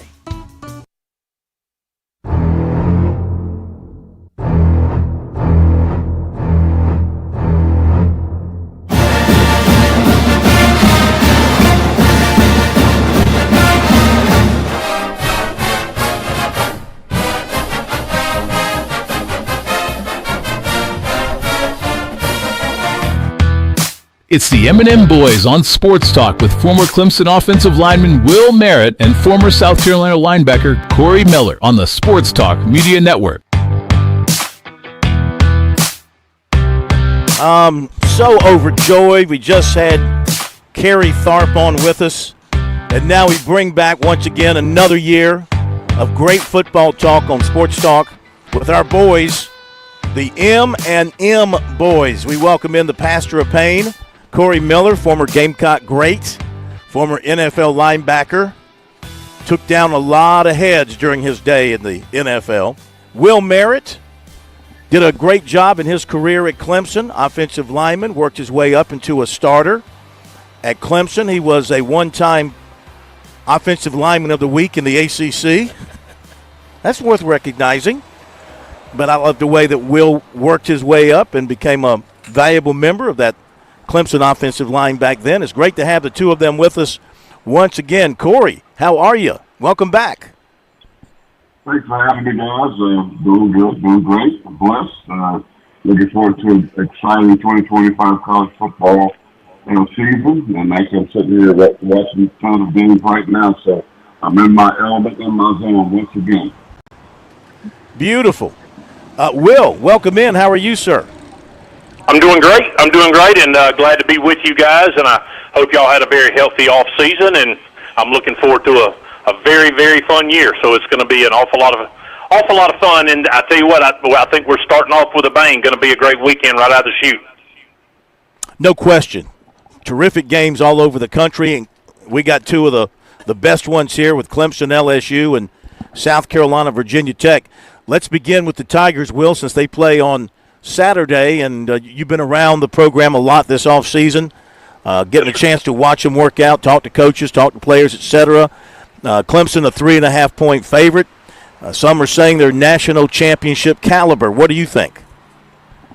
Well, obviously the interesting thing about predicting anything in the preseason is nobody knows until you get some type of data on the field, and you got to have some type of understanding of what they're going to try to do offensively, defensively. We can crystal ball it the best we can, Phil.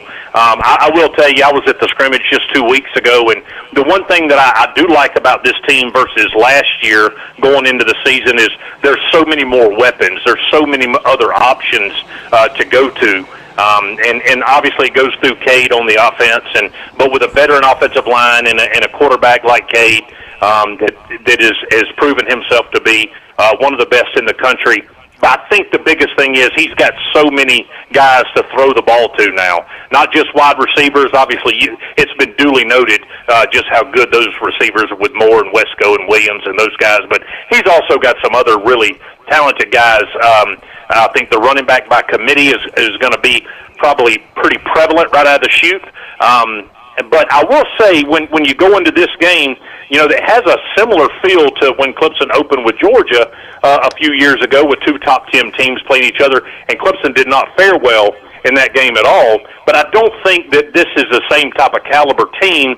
A, I don't think it's the same type of Clemson team, and B, I don't think it's the same caliber Georgia team. I think that we match up very, very well in key situations on both sides of the ball. So I'm excited, man. I think if Clemson wants to prove themselves as a national contender, then they have a chance against another top 10 team on Saturday night. I mean, if you want to stay in the conversation about being a national title contender, then you've got an opportunity. Tee it up 7:30 and go see what you can do. Do you worry about Walker Parks and his injury situation at right guard? Do you worry about the safeties where you've had some injuries? Do you worry about the punting where that seems to be a big question mark? Yeah, I worry about all three of those. Obviously, Walker Parks would be the number one on that list, as you mentioned. I don't know. Honestly, I wanted to have an answer for you tonight. I don't know. I was actually there in the stands when he got hurt. And it's tough to see because, the guys worked so hard to battle back from so many injuries. But let me also say that there's a lot of other guys on that offensive line that Matt Luke has groomed. And I don't think that it should not be overstated just how much Matt Luke has meant to that offensive line. And they are very veteran this year. You're talking graduates and seniors and juniors all across the board. So it's not like that they don't have guys that can plug in if he can't go. You mentioned the free safety. That's probably my biggest concern as far as the X's and O's about the game. I think that is maybe where we're quite possibly the most vulnerable there with Nussmeier being the kind of gunslinger that he is. But at the same time, I think that, if you want to know my opinion on that side, I don't know that the safeties will be tested as much as maybe other scenarios because I think they'll be able to get in the backfield. I think that LSU, one of their biggest weaknesses going into the game will be their offensive line, going up against a really talented Clemson defensive line. So hopefully we can take pressure off of our secondary by forcing him to throw the ball early and not be able to sit back in the pocket because, as you know, if he gets time to sit back in there, it could be a very, very long day for the Clemson secondary. Corey, expectations for the Gamecocks extremely high. All over the country, folks are talking about the Gamecocks, playoff team and SEC contender. What do you think? They have some holes to fill, lost a lot off that defense. Just got their running back cleared to play, but he's a new guy. So they have some questions going in. Are you feeling as strongly about their chances this year as some of the other folks are?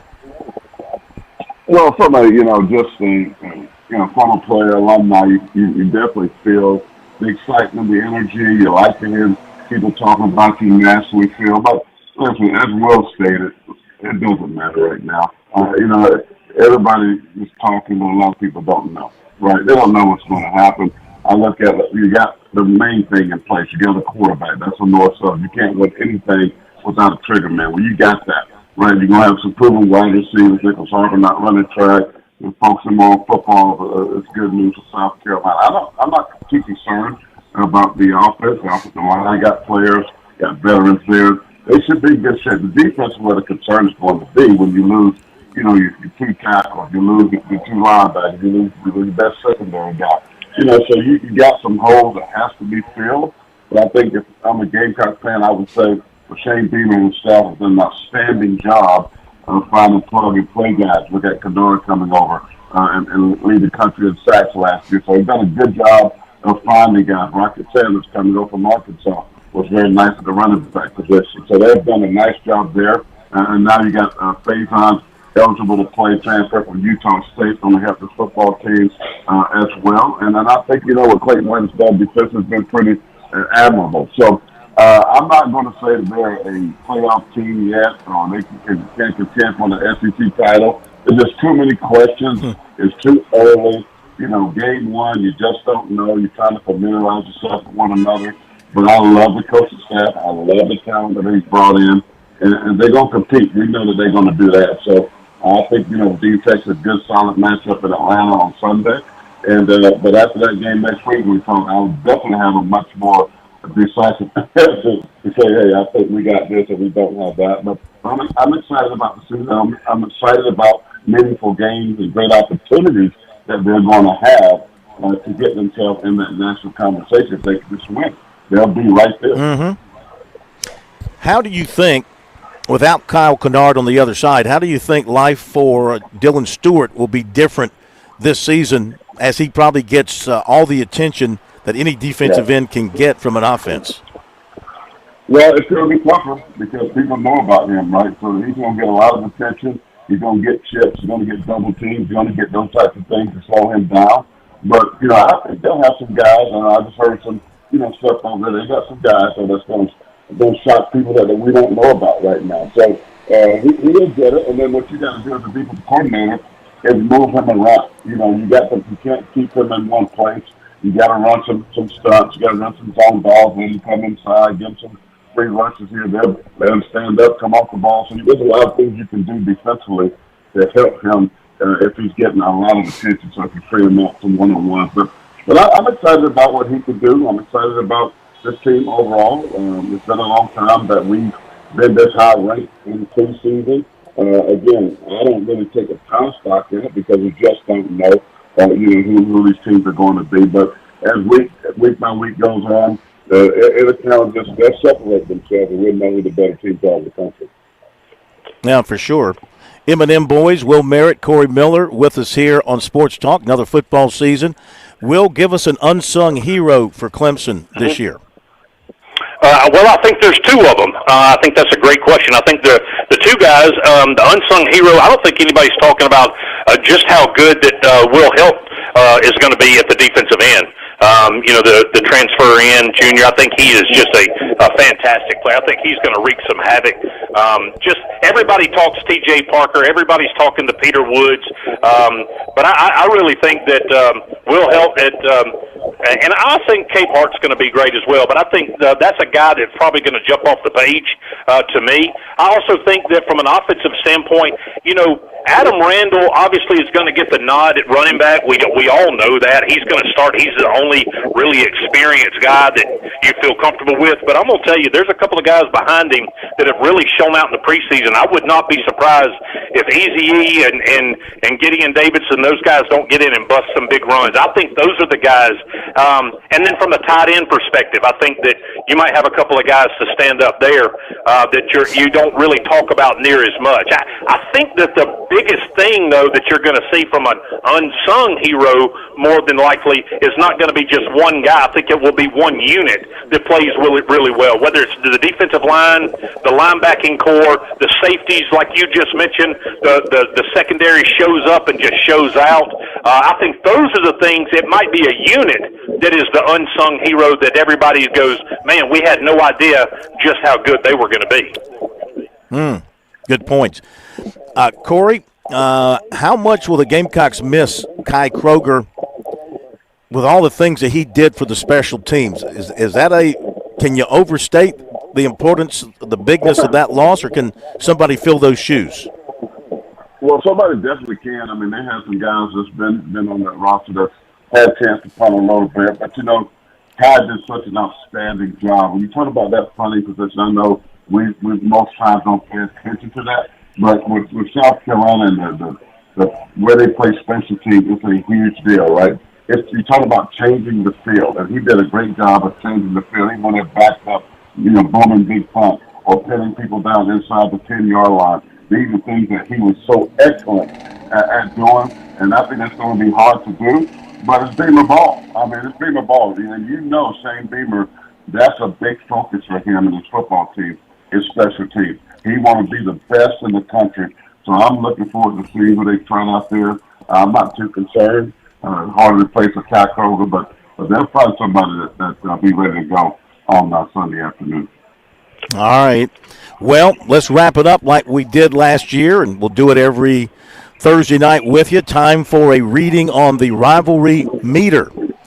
As we go into the season, Will, what are you reading on a Clemson win over South Carolina in late November? Well, I mean, obviously, preseason week one, I'll be a 10 out of 10. I do think that we are a better team going into the season this year. Now, where you end up with injuries and expectations up or down throughout the year, who knows where we're going to go. But I think we're a much better team going into the season this year than we were last year. I think we tried to talk ourselves into being a really good team last year. We tried to overhype ourselves this year. I don't think you really had to do any talking or overhyping. I think that there's very few weaknesses on this team, and I think that that's exactly why this defense being as strong as they are throughout the year, and if they stay healthy throughout the season, defense will probably take that ball game. All right. Pastor, what is your rivalry meter reading tonight? 25, whatever, out of 10. That don't even make sense. I'm so overconfident in this one thing. I said this last year when they were hyping this game up, that South Carolina would go up in the backyard of Clemson and win that ball game, and they did that. And we didn't hear from Will, because he didn't get on the phone. But the thing is, they play at South Carolina this year with a quarterback who's the best quarterback in the state. That's Lenore Cummings, who is the best quarterback in the state. There's no argument because he went up to the other quarterback side, and he did. So that's just only right. They're going to have to come in and prove themselves early. I don't know what it's going to look like. I do have concerns, even though the defensive line is something I like a lot. But last year they had a mathematician as a defensive coordinator. I think they finally got a true, real coach on the sidelines. The coach defense, and I hope they're better, because if they're not, they're going to have a long day trying to stop that guy that wears number 16 on the chest. Gamecock and Sandstone is going to roll. Listen, I'm passing the church in Pottersville, South Carolina now. 98% of my congregation are Clemson Tigers, and I love my 1334 church family. And I've gotten to the point that I'm going to pull for the Tigers every game except South Carolina because I love my congregation. But when it comes to the game touch, baby, it's ride or die. Corey, quick question from you or for you on the big story of the day from the NFL. As a former pass rush extraordinaire, what was your quick take on the Dallas Cowboys getting rid of Micah Parsons and trading him to Green Bay? How dumb is the Dallas Cowboys? Can't we just have to sit back? We just have to sit back and wait for Jerry Jones to do some of the dumbest things ever. I mean, this guy is historical. I mean, 50-something sacks in 4 years, 12-plus sacks in his first 4 years. Pay the man. All you got to do is pay the guy. You give him the Green Bay for a defensive tackle and keep this round. Listen, I know Phil is having. I know he's sitting there just smiling, loving it. Ecstatic. He's the owner of the Packers, right? Because he's one of those big owners. But listen, man, that was the dumbest move ever because I know Jerry Jones is thinking this is going to be another Herschel Walker situation. Remember the Minnesota Vikings, Herschel Walker, they get Troy Aikman, they get Emmitt Smith, they get all these draft picks. Now you're talking about now they go win Super Bowls. But Jerry, 30 years and counting, 3 decades and counting, and no Super Bowls. Make it 40. Make it 40. They're not going to win anytime soon. So for me being a Giant, I'm glad that they did that because he's not going to harass our quarterback. So I'm happy with it. Guys, great job as always. Corey, thank you. Will, thank you. Have a great weekend. We'll see how your teams do. Thanks, we'll fellas. reconvene next Thursday night. Thank you, guys. Sounds good. Talk to you soon. All right, there you go. Pastor of Pain, Corey Miller. How about that? Great question. I knew he would have an opinion. Yeah. I didn't realize it would be that strong of an opinion. Oh, yeah. And Will, thank you, Will. Fantastic. Of course, Will picked Clemson 10 out of 10 there on the Gamecocks. Back in a moment with recruiting. We're with Major Billy Downer with the Department of Natural Resources, and we're visiting at the brand new DNR offices at the State Farmers Market. Major, tell us more about this place. That's right, Phil. The Department of Natural Resources has a new office located at the South Carolina Farmers Market. You can find us at 260D Epting Lane inside the Farmers Market grounds. Look for the DNR logo when you turn off of Highway 221 in West Columbia, or you can always go to the App Store on your Apple or Android device and look for Go Outdoors SC. Download the app and you can buy all of your license needs right there. Visit GoOutdoorsSouthCarolina.com today.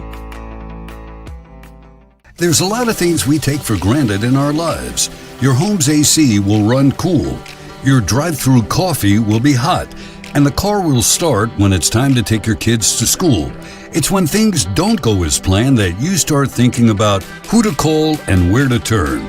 The good thing is, you can prepare for life's most difficult days by calling the Larry Lucas Agency today. Larry is a State Farm agent that has been taking care of people across South Carolina for more than 2 decades. You probably have insurance, but switching is easy, and bundling can save you hundreds or more. Most importantly, the Larry Lucas Agency can help you choose the protection you want at the price you want. All backed by South Carolina's #1 home and auto insurance company.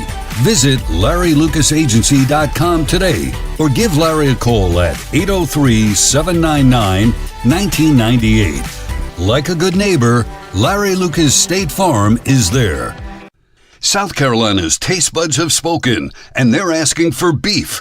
There are more than 7,800 farms raising cattle from pasture to plate in the Palmetto State. So whether it's steaks on the grill before the big game, sirloin medallions plated for date night, or burgers with a family, make sure beef is a part of your playbook this football season. Smoked, grilled, and slow roasted. Find the best way to enjoy your beef at sccattle.org. Beef. It's what's for dinner in South Carolina. Funded by the South Carolina Beef Council, part of the Beef Checkoff Program.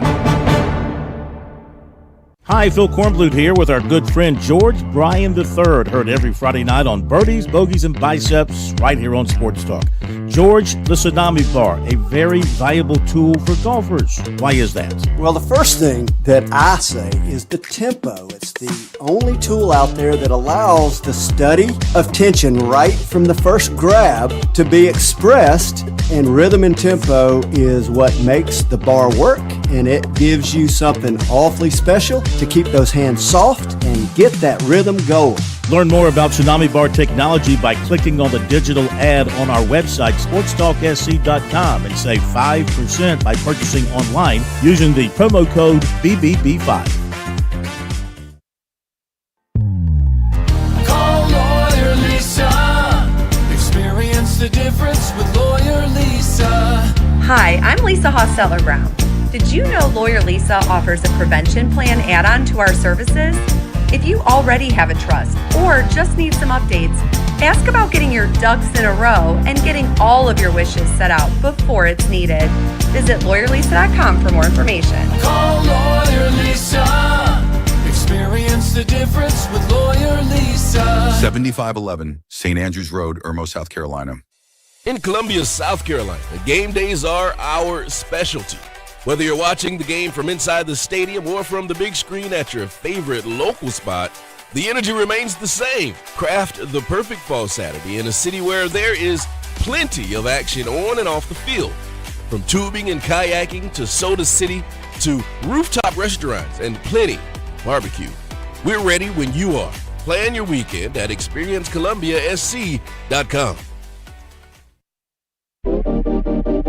The Sports Talk Recruiting Report is sponsored by Seawell's Catering.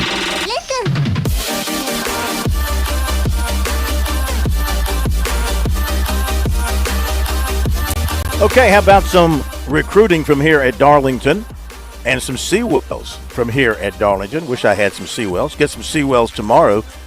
The daily luncheon buffet, and it's a roast beef Friday, is it not, Plummer? Sure is. At least I haven't checked. You've told me every day. Well, I think it is. I'll confirm. I mean, you've said every day. You've just assumed it's a roast beef Friday. 11 till Actually, 2. Today it was a roast beef Thursday today. Oh no. Tomorrow is a roast beef, or it's a brisket Friday. Oh, that's still good. That's still good. Whatever it is, you know it's good, and you want to get to Seawells to enjoy it for only $15. Okay, a great setting, great relaxing atmosphere, and you can just have a great lunch. And then you got that event that needs the very best in the catering business. You just call Seawells at 803-771-7385 or go online for more information. SeawellsCateringSC.com. You can email them as well. Just let Seawells help make your event a memorable experience. South Carolina commitment running back Amari Thomas plans to visit Florida State on Saturday, he told Rivals. You might recall when he said, when he was getting close to making his public commitment, he told us in an interview that he would continue to take visits no matter who he committed to. Of course, he was previously committed to Florida State, so not a surprise here that he's taking other visits. Uncommitted 2026 offensive tackle Fletcher Turk, 6'6", 270 of Tacoma, Georgia, going to visit Clemson Saturday. He was also in for the summer. 2027 defensive end Santana Harvey of Lakeland, Florida. 2027 receiver defensive back Davion Jones of Charlotte. I think he's a safety, 6 feet 175. And 27 safety Harrison Luke of Bogart, Georgia. Those are three more prospects who plan to visit Clemson on Saturday. That's recruiting tonight here on Sports Talk, brought to you by Seawells. All right, couple of text messages. Well, give you one here real quick. LSU 34, Clemson 17 will not be close. Wow. That's coming from the 803. All right.